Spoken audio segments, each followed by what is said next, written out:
Nous sommes de retour, mesdames et messieurs, pour la revue littéraire, comme tous les vendredis, avec Junior Hossein qui décrypte pour vous et nous un livre qui retient donc notre attention. Bonjour Junior Hossein, bienvenue parmi nous. Bonjour Fidil. Bonjour Junior, bienvenue. Comment allez-vous? Bonjour à tous. Je vais très bien. Le ciel est bleu chez vous, oui, très belle veste, très belle couleur. Merci avec beaucoup. du blanc. Et le blanc qui accompagne, et puis voilà. Une très belle harmonie. L'erreur de la nuit, Exact. c'est le livre de William Bachou qui est donc soumis à notre réflexion aujourd'hui. Et un livre qui nous interpelle sur un fait vulgaire. Oui. Lequel? Alors, Fidil et Patricia, chers téléspectateurs, vous l'avez en image. L'erreur de la nuit. Voilà un titre d'une pièce littéraire qui, à première vue, laisse le lecteur animé de pitié.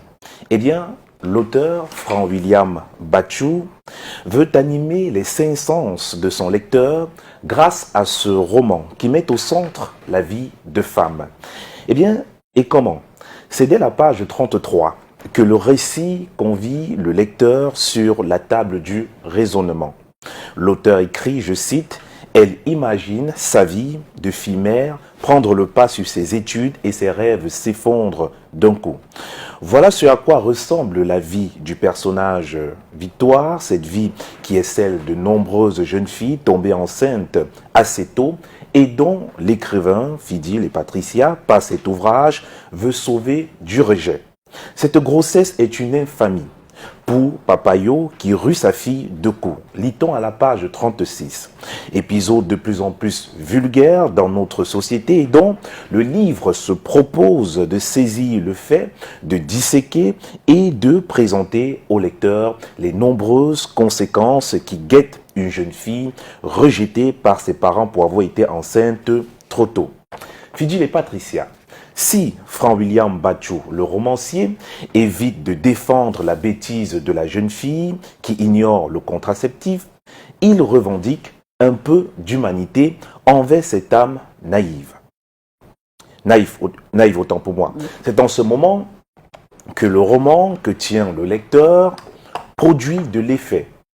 La faute n'est plus celle de la fille-mère, mais celle de son entourage qui se moque de la grossesse, celle de son entourage qui condamne le nouveau-né, celle de son entourage qui fait croire qu'une grossesse attrapée trop tôt est un handicap pour la vie. Ce livre est une lueur d'espoir pour toutes celles qui, en ce moment, portent en elles la vie, dont le père est introuvable, dont la famille est intolérante et dont la vie pèse énormément. Fidil et Patricia, lire cet ouvrage, c'est d'abord comprendre cette erreur de la vie, cette erreur de la nuit, et qu'au moment de frapper l'enfant qui porte en elle un enfant, que l'on se souvienne qu'il y a deux vies en danger à cet instant. Le roman de ce jour, justement, est une leçon de vie, une sensibilisation sur les grossesses précoces et contre l'irresponsabilité du père et contre celle de la famille. Dès lors que l'unique résolution est celle-ci, je cite, « Elle n'a aucune destination en tête, mais elle est engagée à quitter cette maison », page 37. Cela signifie que le parent est un mauvais acteur. Loin de l'auteur d'accuser sans gêne les parents, l'auteur propose par cette approche un guide familial, un guide de vie, un guide du bon sens pour savoir avec efficacité comment appréhender une grossesse précoce. La solution est tout simplement le raisonnement. Merci beaucoup Junior. On va dire que les rimes ne sont pas en reste à travers cet ouvrage-là. Alors au-delà de la grossesse précoce et d'un père féroce, le roman est plus beau. Et bien plus que cela, peut-on le dire ce matin? Effectivement, Patricia et Fidil, chers téléspectateurs, ce roman est aussi un parcours fabuleux d'une jeune fille qui voit sa vie recevoir un coup quand elle tombe enceinte pendant sa tendre jeunesse. L'auteur trouve ici une piste pour ces jeunes filles emprisonnées par cette erreur de jeunesse. Eh bien, plus qu'une piste, ce roman nous livre justement les secrets de l'entrepreneuriat, Fidil et Patricia. Eh bien, la nécessité pour chacun de nous de connaître des petits boulots tout au long de son parcours. Comment devenir justement un homme qui gagne sa vie au prix des efforts fournis. Vous le retrouverez dans cet ouvrage, les efforts entamés par cette jeune fille qui, n'est-ce pas, malgré le fait qu'elle porte un enfant étant toute jeune, ne se livre pas à la débauche, mais se concentre à gagner sa vie grâce à son énergie personnelle. Le livre aide justement le jeune lecteur futur bachelier à choisir la formation qui lui va le mieux.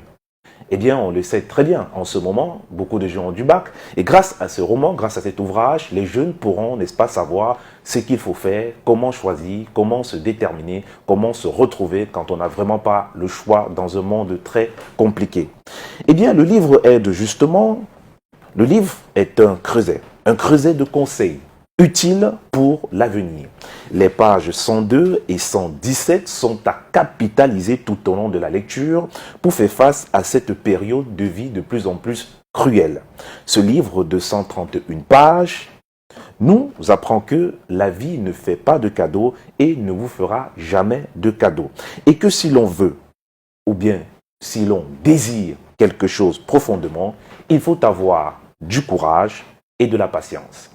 Bah, merci, Courage et c'est un patience. livre qui nous apprend beaucoup de choses. Exact. Déjà qui nous apprend que la nuit peut être parsemée d'embûches, surtout pour les jeunes, parce que il a parlé de grossesse précoce tout à l'heure. Je pense que c'est dans la nuit que cette jeune fille, naturellement, a eu cette grossesse Tout à précoce. fait. Et la nuit, même au second degré, parce que si la nuit renvoie à toutes ces attitudes qui ne sont pas, on va dire, de nature à protéger la jeunesse, protéger contre les grossesses précoces, on va appeler ça la nuit. Et puis, pour reprendre au mot à mot vos mots, on va dire tout simplement que, en fait, l'occasion, l'opportunité doit trouver la préparation. Je crois que c'est un tout petit peu ce que vous avez essayé de dire. Exactement. C'est d'ailleurs l'essentiel à retenir de ce roman qui voudra rappeler, premièrement, que lorsque votre enfant attrape une grossesse assez tôt, c'est pas la fin du monde. Vous les parents de vos rôles.